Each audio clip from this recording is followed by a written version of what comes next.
Welcome back to Cheche. If you're just joining us, our focus this morning with our guest, Government Spokesman Eric Kiraide, is on ensuring a general election free of violence as stipulated by the Constitution. Why are we discussing this? Because for many of you, election-related violence is your most pressing concern, and you're most worried about violence due to the presidential contest. And so, this is what our viewers have been saying, just to Mr. Eric, stop defending the government, speak the truth for your dignity and for the peace of Kenyans. Please stop being selfish. Tell us what you're going to do to these politicians who dish out money in the open. People disagree on dividing up the money and they start fighting. Ask Mr. Kiraide to explain to Kenyans why security officers are being trained, yet they underwent training to qualify them to provide sufficient security to Kenyans. Kenyans need a peaceful, transparent and credible evidence-based election, and this can only be realized as senior government officers like Kiraide stop misinterpreting and putting wrong information in the ears of many Kenyans. Well, I want to be very clear to my viewers this morning that when politicians talk, the police officers in Turkana, the police officers in Vanga, in Kwale, in Mandera, in Serale, in Central Police Station, listen. When I sit here and say that a politician has said a lie, I'm not being selfish. I want first and foremost to talk to the public of Kenya, and secondly, I wanted to make it very, very clear to the rank and file, to the officers who are working on a daily basis, that your commanders are not seated anywhere planning how to get the outcome of elections in one direction or the other. Your commanders are not supposed, they are not expected, and they should never do partisan politics or partisan political activity in their official capacity as commanders. And as security services, even in our private capacity, the public is watching. Our responsibility, we owe this to Kenya, we owe this to ourselves as professionals, is do as many joint preparedness exercises as you can, coordinate, communicate, cooperate, and join the community, prepare to ensure that these elections are free from violence. That is the gift Kenyans are asking of you. To the viewers is that if I condemn a politician, I'm not condemning the politicians as a person. You should actually know how friendly we are on a personal level with some of these people. A lot of them, even if I had money and they borrowed, they told me, assist in my campaigns. Where I agree with the policies, I will, but get it very clearly. No security services, our security services have been working throughout. The Inspector General has gone out of his way to attend every national forum on election preparedness. The DCI, we are cooperating with everybody, and we want to work literally with everybody to ensure we have free, fair, democratic elections, free from violence, free from intimidation of any kind, where every Kenyan is given an opportunity to campaign for himself, to campaign for a political party of his choice, to propagate their opinions in any manner they want, and most importantly, to cast the vote for a candidate and party of their voice, and then go on to build this country. Not go on fairness to Kuhama. In the interest of fairness, this is from Samuel in Nyamira. Raila has nothing for Kenyans except making noise. Look at Kibera and know that that's what he has planned for Kenyans. And then bravo, Kiraide, stand by your profession, keep order, and let your boys know. I think there should be officers, not just boys, because they're women in the services, and know that Kenya needs them this time around. And that comes from Lucas in Thengira. Mr. Kiraide, it is right what you are saying. Yeah, so one or two people. Hi Cheche, I'm happy to hear the security agencies are ready for any violent occurrence. I particularly like that part of two laws whereby police are smart not to fall in the traps of goons and people who prefer violence. That's Diba in Nairobi. And then there was this one which takes you to task. I'm sad that Mr. Kirade said that Duale was punished secretly. So it seems that there's some special people who are treated differently when it comes to law breaking. It's sad for the government spokesman to say so. Please tell him to apologize now. And that's from Lucas in Nairobi. Lucas, I really appreciate your sentiments, and I appreciate you also and the way you have perceived it. But it is allowed in police procedure all over the world to summon any potential criminal and inform them that the activities will lead to incarceration, they will lead to firmer action from the police. It is preventive action, but of course I don't want to go down to interpret things because I was very clear. But Udwak, I'll tell you why I have lasted so long in the screens. Actually, no, you need to address that. No, hold on, because there's someone else who follows up saying, please remind the government spokesman that Duale's threats to expel Kambas from Garissa County has consequences. Somalis from that county have attacked and killed a Kamba in Wingi, Kitui County. Many have left their homes. Why this selective response? Now, when it comes to the problems of Kitui County, I understand them so well, because I know that belt where there is a lot of banditry coming all the way from Tana River, Ingamba, all the way up to Saikuru. We have heavily deployed there. You remember there was an eruption recently. Those are criminal activities. They are very unfortunate. Sometimes they take intercommunal conflict, but that is now in control. Secondly, when I say that we summoned somebody and give him a warning, we also do other activities like looking on the ground, looking for other activities to see whether there is actually a network or an overt or covert attempt to implement that. In the case of Duale, there was none. And the fact that that condemnations and warning scheme served the purpose, we are still monitoring. In case we see any other Cheche of any kind, we shall take action. But for purposes of being very clear, the name of the show is Cheche. Don't apply it to your insight. I'm not applying. Sorry for that. You're using this to mean sparks of any kind. I apologize, but let me use, thank you on the amble for that, let me use the word sparks.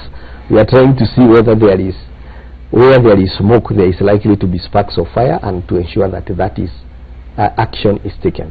What I'm telling Kenyans in a very friendly way is that if the government spokesman does not tell you the truth, if the government spokesman does not say that is incitement, where it is, nobody else will say it. Let me go back to that private meeting which took place at Safari Park.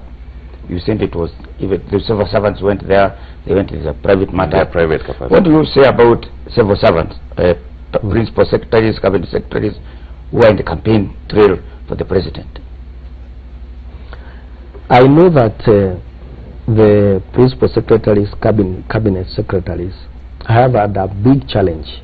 That you remember, even this office of mine was re-established about a year ago now.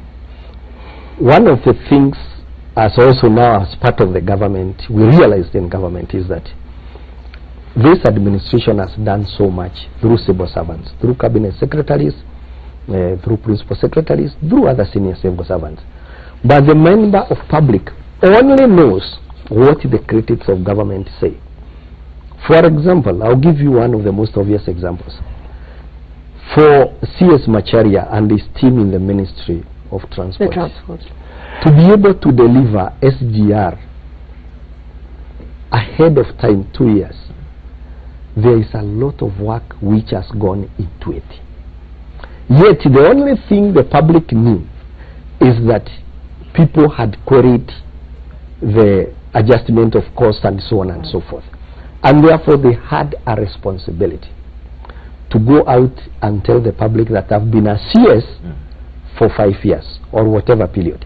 If I apply in September to be a CS again, this is the background against which you should judge me. I've been a principal secretary in energy. These are the connections. We have not yet reached the last citizen. But I have connected electricity in these areas, and I am going on to do it. In education, this is what we have done. They have to do it. This is what they have to accompany the president to say that. Well, or do they have to do it now? In terms of reality, in terms of reality, when you are an appointee of the president and he is in a meeting, naturally. In fact, like me, I feel a bit disappointed I'm not able to attend several of these meetings. But you are talking for the government. This man is the chief executive. And therefore, you cannot really fault, and this everywhere in the world, especially cabinet and principal secretaries. Remember that basically their jobs are not really continuing after August 8. So what we are saying and what all these civil servants are going out doing is go out and tell people what you have been able to do for them and where as a government you are taking these people forward. Remember that whatever that is not campaigning. It must continue. If Macharia goes and says I have put in SGR, or whoever goes and says we have now dialysis machines here and there, if it contributes in the campaign perception of people, then there is nothing you can do about it. Mr. Kirabi, aren't you failing the government as a communications professional because you recognize that this is a sensitive period where in the run-up to elections we're discussing violence-free campaigns, but one of the other offenses we know about is the abuse of incumbency, and one of the electoral offenses is public servants, you know, campaigning, being involved in campaigning, but also using public money for those campaigns. And vehicles. Actually, that is what is fueling or watering the whole perception we have generally. What I would the public money is available through budgets.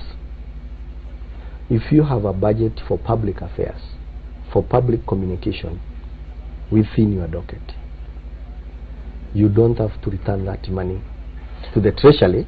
All of that is understood, but what I'm putting to you is that as a communications professional, you have failed them by not saying use that money, but don't use it around the campaigns. Don't allow the two to be conflated, because therefore the perception will be that you're abusing incumbency. What would be so hard in your office saying what these CSs are saying, because you are the official government spokesman? Whereas we have the official government spokesman for coordination, every CS is a spokesperson for their ministry, especially in matters which are not cross-cutting. The principal secretaries are their principal assistants. Remember, our system now does not have assistant ministers. And therefore, what I'm restraining myself from going back to is that since the services, security services, have got joint meetings, they are being held for campaigns. And now, since the cabinet secretaries are going out to say what they have done, they are also taking part in partisan politics. I think that is a misrepresentation, especially because if you are telling people you have connected electricity, you know, I also have a village, and I answer these questions. The people will look and ask, where is this electricity? If you are telling people you have built roads, they are looking on the ground. So basically, what the principal secretary and the cabinet secretary says would not hold any water in terms of turning opinions unless they were visible deliverables. But previously, we're conflating issues. Go ahead, Mutuli. Previously, yes, these principal cabinet secretaries used to have press conferences in Nairobi on TV and these days they are going to villages. Yes.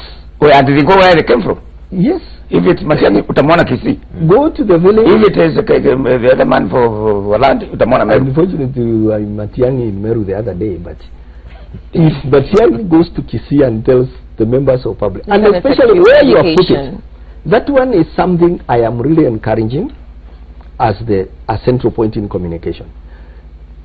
Tell the people can take part in violence, the people will take part in being misinformed, are in the villages.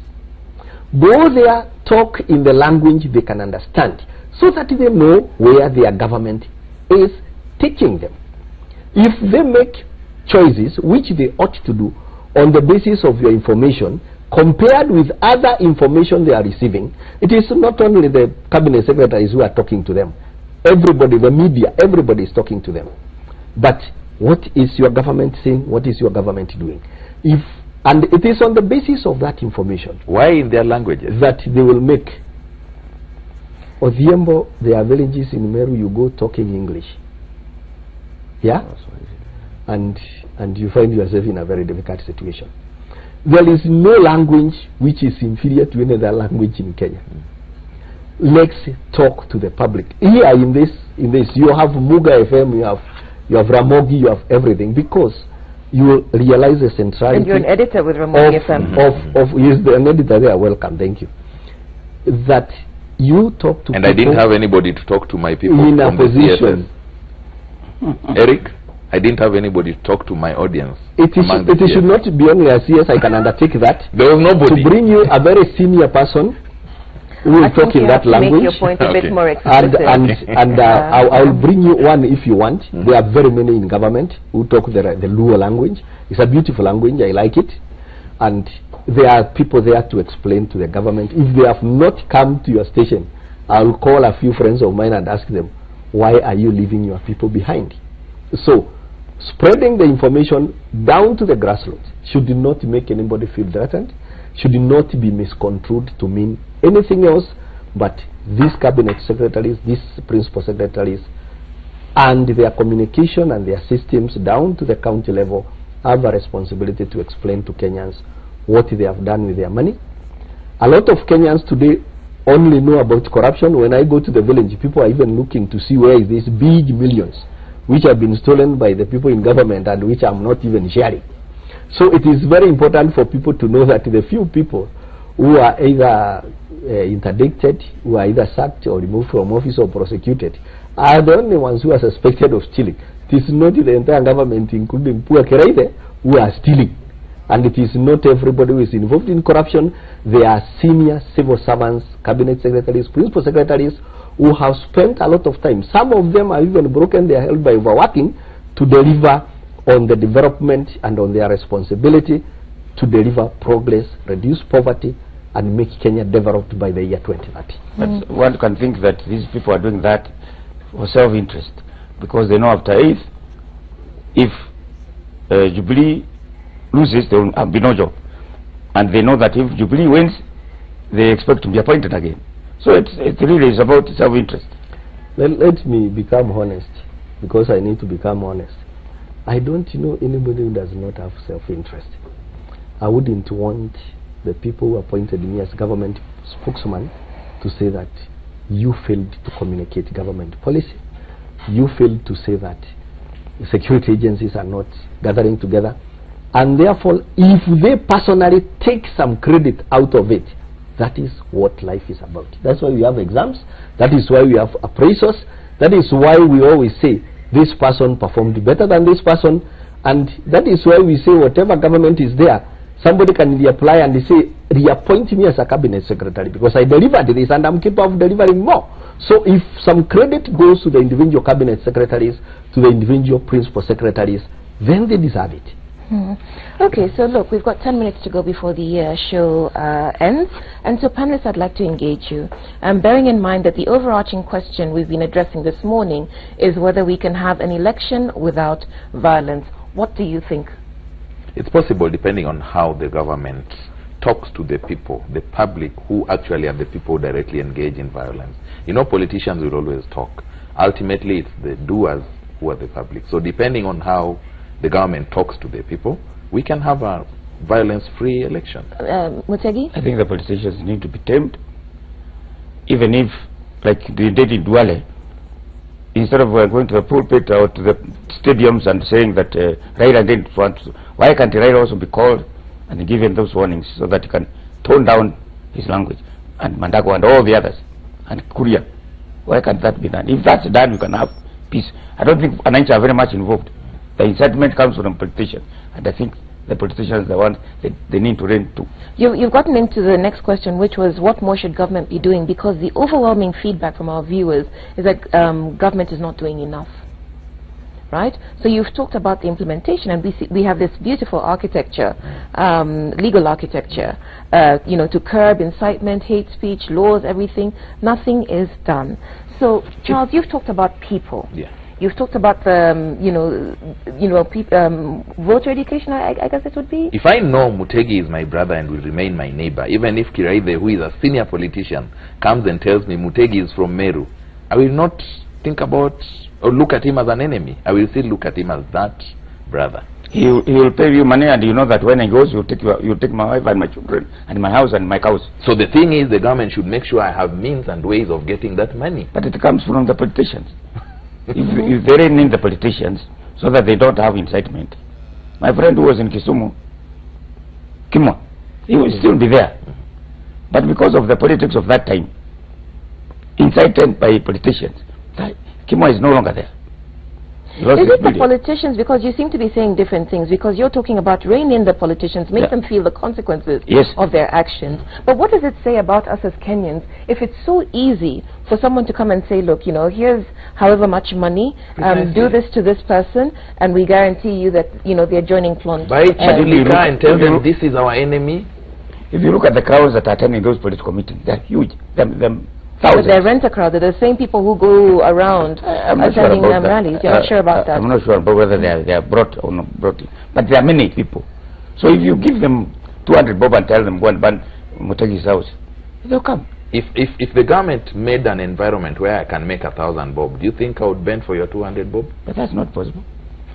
It's not possible to create jobs now for all those people going to meetings. Okay, so look, we've had this mini debate in front of Mr. Kiraithe. What can he take away from this conversation that he should go and implement in terms of, ensuring that the election is free of violence? Let him first and foremost, invite Honorable former Prime Minister. Let them talk to him the way they talk to Duale, so that now he can tone down, and his people, they will tone down that rhetoric. That's you, Charles? Let Mr. Kiraithe talk to Kenyans and tell Kenyans that after all is said and done, we have one nation. This is a message that should be consistent, not only during election time. Mr. Kiraithe, I've shared with you some of the feedback that our viewers have been sending in, and you will see it when you go on your Government of Kenya spokesperson handle, and you'll see that the overwhelming feedback is negative. People have very low levels of trust, and that was also reflected in confidence within the IEBC, particularly within opposition strongholds. So you see that our country is divided, right? And so in terms of ensuring that there is no violence, what more can you do? Because the feeling is that you've used, that our conversation this morning has sounded as if we're speaking to a Jubilee spokesperson as opposed to a Government of Kenya spokesperson. Well, Uduak, I have picked a lot from this gathering. I can tell you, Mutegi, we will not only talk to the leader of NASA. We can go to his house if need be and have coffee and discuss these things. We have done it in the past. We briefed him when he was Prime Minister, so we are not really exactly strangers. But what I would want to tell Kenyans is that a person who is going to burn his neighbor's house because he's called Odhiambo and so on and so forth is a product of what he has been hearing. Those in opposition and those in activism have a lot to say. Unfortunately, when you're in government, you have much more to do than to say. We are doing a lot. We shall continue doing much more. Odhiambo challenged me to tell you, and I want to tell you and confirm that we are all Kenyans. We have a common destiny. And this destiny does not lie in the hands of the ambitions of one politician, or two politicians, or even 10 of them. We should therefore not fight over anything and over nothing. The incitement remarks made by politicians from Jubilee, by politicians from NASA, should be ignored and treated with the contempt they deserve. And those who are going on in incitement are making this a clear campaign statement as a citizen of this country. Vote them out. Ashame them at the ballot, so that they know that Kenyans actually have rejected violence. What I would want to tell you is that from the government, we are not on leave because they are politics. We are working in every sector to see that this country goes on. It's unfortunate that our job is quite often politicized. Governments are political in nature, we accept it, but you have a huge team of very honest civil servants working under the politicians in this country, working with the public, working with government systems and procedures to ensure that the progress and the development momentum Kenya has gained so far is not interrupted by politics. Your part in it as a citizen is to join all the others of goodwill. Things like jobs will not come overnight. Job and unemployment is a common problem world over, but it is not solved by crime or violence. If that's true, though, because you've talked about what people have been hearing, what they've been consuming, why then would you slash budgets as a government when it comes to voter education?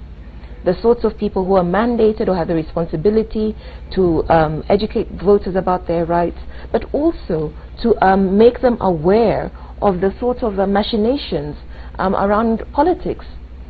People like civil society are branded, evil society. The IEBC, the voter education budget line, that's usually slashed. And so it seems like, you say one thing, but you slash on the other hand.